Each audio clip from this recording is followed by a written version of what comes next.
Hey you guys, it's Rachel here with Senza Tempo Cane Corso.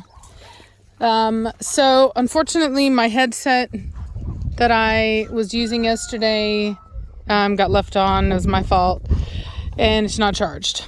So I wanted to do a video today and just keep in mind that it may very well be windy and I apologize for that. Okay, weirdo. So I wanted to talk about my video yesterday. I've had some people that, there's always people that question my discipline. They question why I discipline, who I'm disciplining, it just is the way it is. And I guess if you've never had to manage a group of people or children or anything before, then my discipline probably doesn't make any sense, especially if you're a kid. And not because of an immaturity thing. It's because when you're a kid, it's a very me first way of thinking. And kids oftentimes can't see past the emotion of a situation, right? So I'll give you an example. When I was a kid, Nirvana, get back over here. So when I was a kid, I oftentimes didn't pick fights, but I finished them. You know what I mean? Like I was kind of a reactive kid when I was younger. I was really angry. And so when I would get bullied or picked on or whatever, I would respond with a lot of emotion.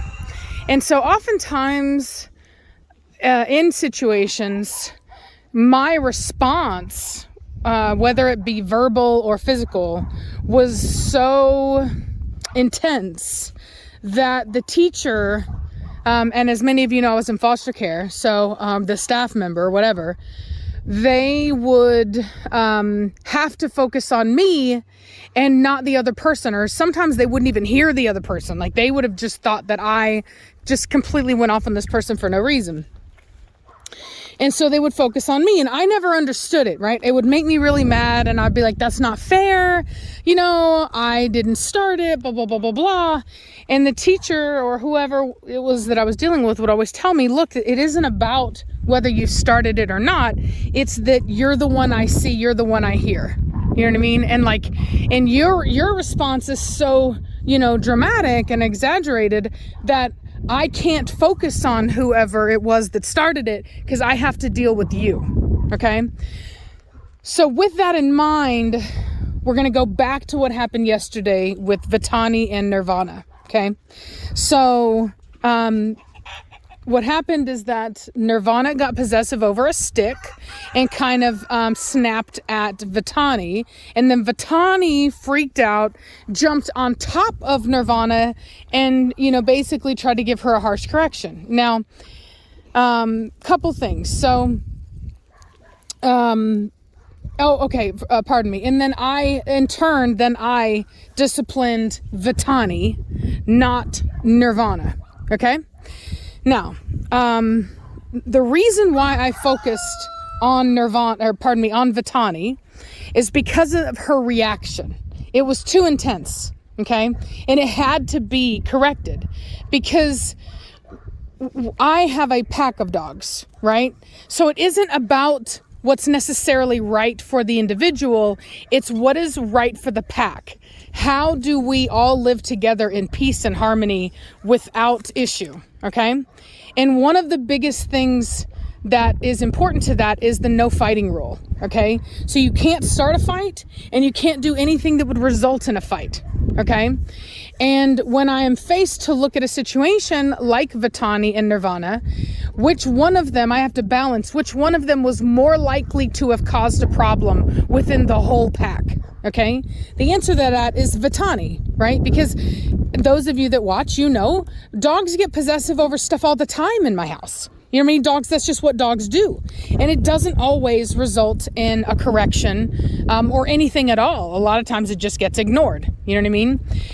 There have been some times where it didn't. For example, one time Admiral snapped at Cashmere over a stick, and she, felt disrespected, and so she gave him a correction.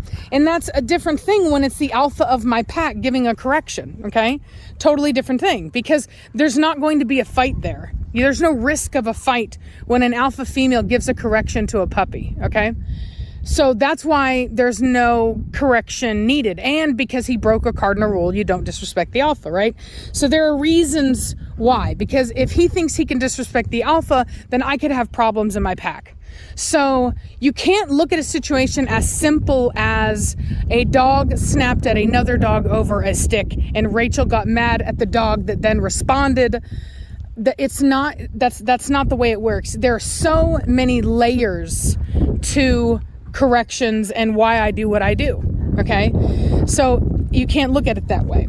And so when I look at the situation, I know that Vitani is being more aggressive. Okay.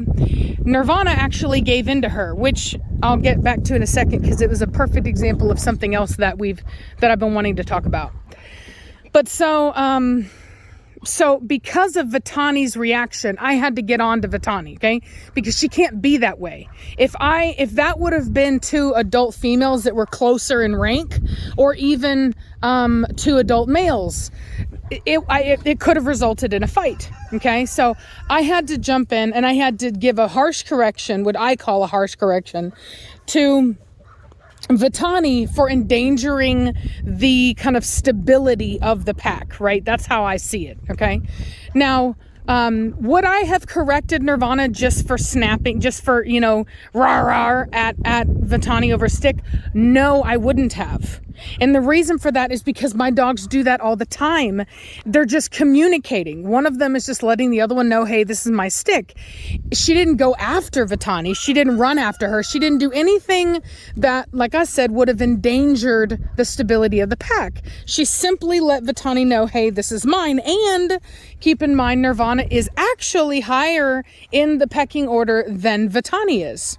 And sometimes that can be hard to tell. You can't just go off of whose tail is higher, or in any given situation who gives a correction, because oftentimes I see people, and this is going to tie into something bigger, and I don't know if I can cover this whole thing right now, but I'm going to touch into it, which is that a lot of people think that an alpha dog is never questioned and never has a disagreement or gives away. Okay. And that's not true. And I think that's why a lot of people have a problem with the whole dominance theory thing, right? Is because they think that you have to be this,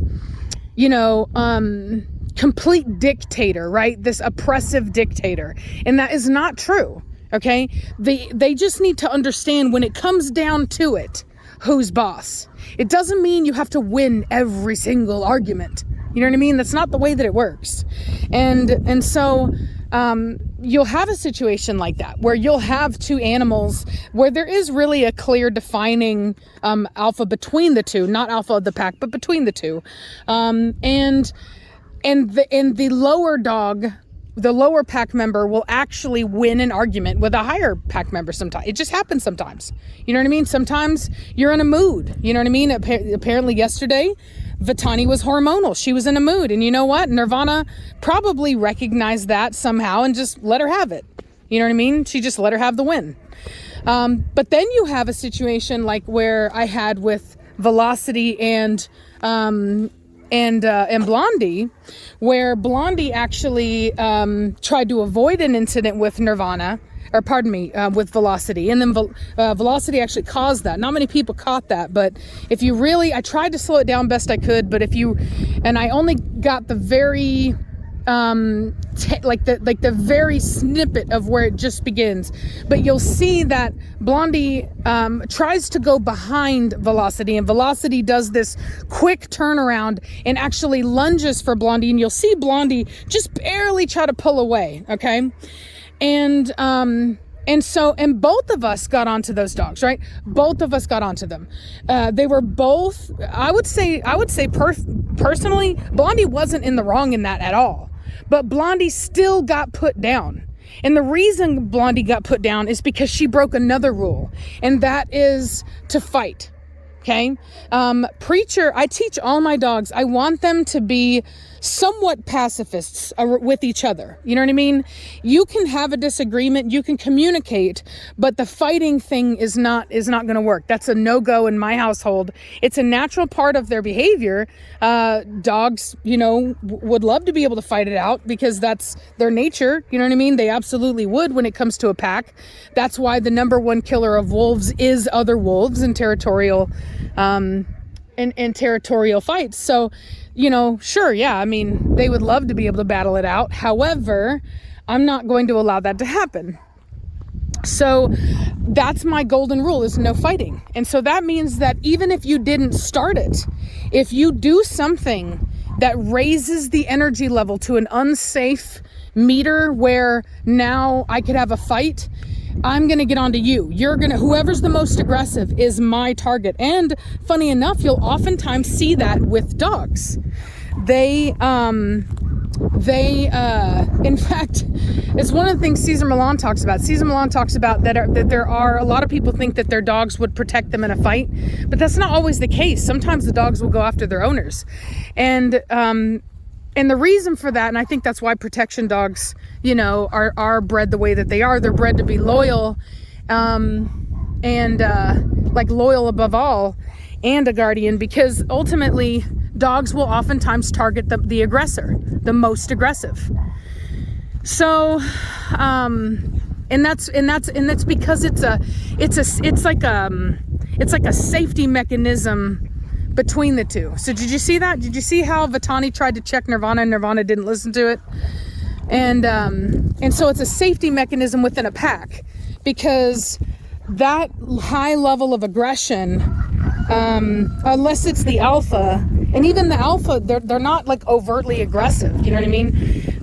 But you can't have that level of aggression within a pack, because when they fight, they kind of like, it's kind of like a mosh pit, you know what I mean? It's like a riot. They don't all necessarily, especially when you have an artificial pack like mine, go psh, where it's not just mothers and fathers and puppies. When you have a put together pack like my own, it doesn't necessarily, like, they don't all just attack this, you know, the one dog or whatever. Like, it can just cause a straight freaking riot, and you'll have like a bunch of like little offshoot fights, you know what I'm saying? So ultimately, the most important thing is the energy of the pack. It must remain somewhat low, not like super low, but low enough that there's not going to be any fighting. And so somebody shot their gun. The dogs didn't like that. And so anyway, so that's why a lot of things, like if a dog is running around and they run and they get too excited, that's why a lot of the times the alphas will come over. Or if everybody's getting possessive over a stick, the alpha will sometimes come over and defuse the situation by taking the toy, the stick, or whatever it is that's causing all the uproar. Come here, back over here. Velocity, come here. And so it's really important to recognize that dogs are pack animals, regardless of what people say. They are pack animals, and there are these rules that are kind of in their DNA that safeguards, you know, if you will, that allow them to work well together, and they're very similar to people. And basically, you know, it's I have to say structure, and it's one of those situations where, you know, like I said, like the whole alpha thing, like not being a dictator, you know, and just because an animal's higher in the pack doesn't mean that sometimes the lower member doesn't get one over on the one that's higher than them. There are all of these, back over here, Velocity, come. There are all these things that are in them to make sure that they can exist together in harmony. You know what I mean? So they are able to get along. They are able to compromise, which is what I would call that. I would call that a compromise. So it's not just I win all the time because I'm the alpha and you do what I say all the time. That's not what it is. It's very important to recognize that. I want to do another video where I talk about dominant stuff, because I actually I've been doing some more research into stuff, and and just off my observations of my dogs, and I want to do a whole video dedicated to that. So that's just a little snippet, but anyway, but that's all I got to say. I wanted to bring all these females out to just kind of show, because obviously these are the females that we've had conflict out of, and as you can see, I mean, they're fantastic together. Even when they're all barking at something, you know, the energy level is slightly high here, and they're good. You know what I mean? They can have a disagreement and still get along because they've been taught, to do that. Hey, psh, Velocity. They've been taught that getting along and living together is the way it is. And I never let them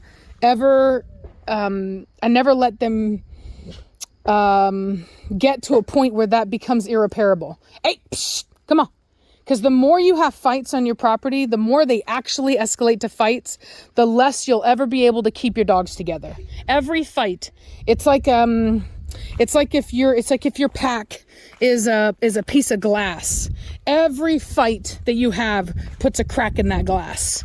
And you become less and less and less likely to be able to have those animals live together. So there's a little moment between those two. See, they had some communication there. Not the end of the world. And that's why I don't stop it all the time. It really takes a lot of years of practice and understanding of body language and and of the individual to know when you can allow behavior to just play itself out and allow them to kind of communicate with each other, and when it's time to step in and take the alpha role and say, hey, no, I'm putting an end to this. You guys need to stop. Hey, back over here, Velocity.